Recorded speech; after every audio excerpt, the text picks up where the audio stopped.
Messages. To retrieve your messages, press 1. I heard someone calling my name repeatedly, but it was a voice I couldn't recognize.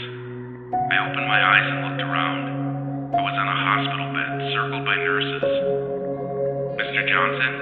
Mr. Johnson, you finally woke up. I can see that the effects of the drugs are wearing off, and you're finally getting better now. We just have some more tests to run, and we can discharge you tomorrow, said the nurse. The hospital smell was almost insufferable, and all the loud noises were making me confused and agitated. I couldn't remember how I ended up in the hospital. I couldn't remember anything, really. The nurse looked at me with kindness and continued talking. Don't worry, your memory will slowly come back. You just have to go home and rest.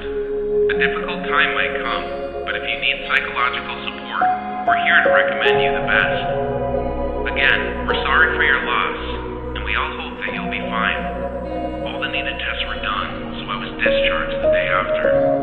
I was standing in front of a house, confused about everything around me. I didn't know whose house this was and why I was brought to it. I unlocked the door and entered the house. Everything I saw didn't remind me of anything specific, but I had a familiar feeling inside the house. The smell of it made me feel somehow safe. What is this place?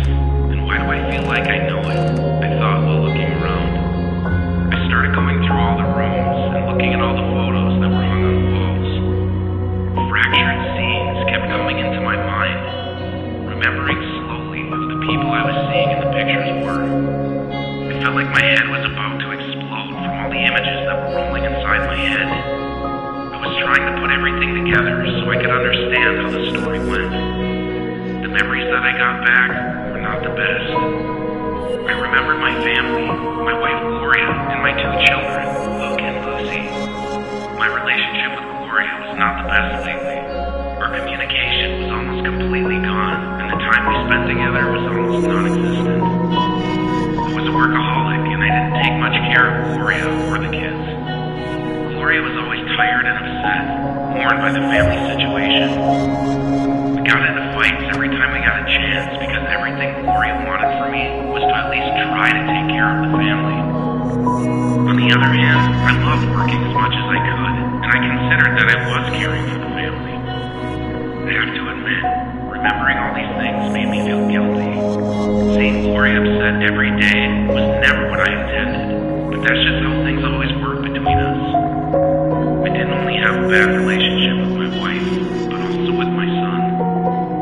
Luke was a teenager, and he loved going out late at night and locking himself in his room. Luke didn't really listen to us. He liked being a rebel and only doing what he wanted. The problem is that I didn't really try to fix the relationship with my son, Gloria being the only one that was taking care of Luke's education. I was always working, and when I wasn't, I never really got the necessary power to have that discussion with him. Luke was rarely with us because he was rarely home.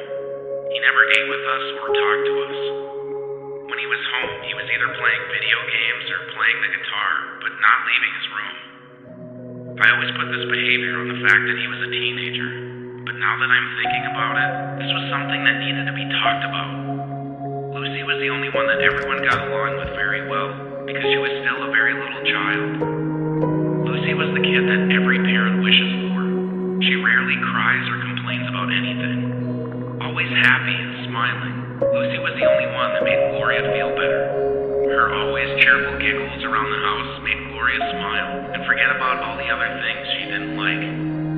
But where is everyone? I thought, looking at a family photo. As I was looking through the kitchen, I saw a half-drained coffee cup, and I remembered that I left that there before we went on our family trip. We decided that we should go on a vacation together, a family trip to solve our problems.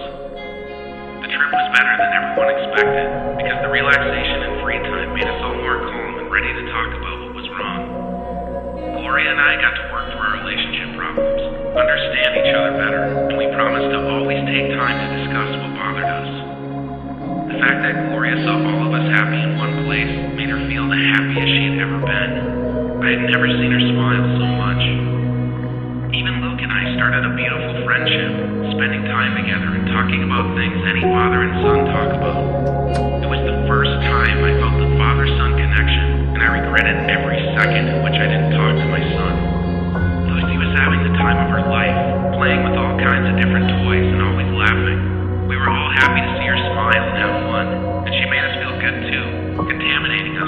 positive energy. As I kept remembering things about the trip, I got a bad feeling. My heart started beating faster, and I felt my stomach turning, and different images started flowing through my mind.